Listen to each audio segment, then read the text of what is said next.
இந்தியர்களை கவரும் Thailand destination visa தொடர்ந்து 180 நாட்கள் தங்கலாம்.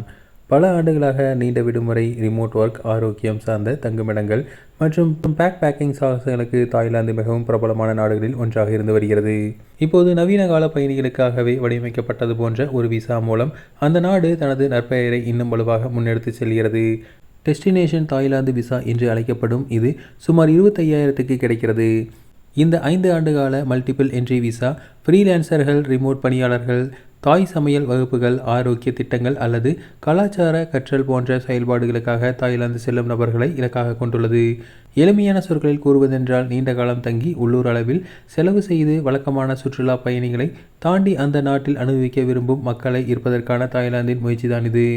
தென்கிழக்கு ஆசியாவில் நீண்ட கால தங்குமிடம், எங்கிருந்து வேண்டுமானாலும் வேலை செய்யும் வாழ்க்கை முறை மற்றும் மலிவான வாழ்க்கை செலவு ஆகியவற்றை தேடும் இந்தியர்களிடையே இந்த விசா தற்போது இணையதளத்தில் மிக முக்கியமாக பேசுபொருளாக வருகிறது.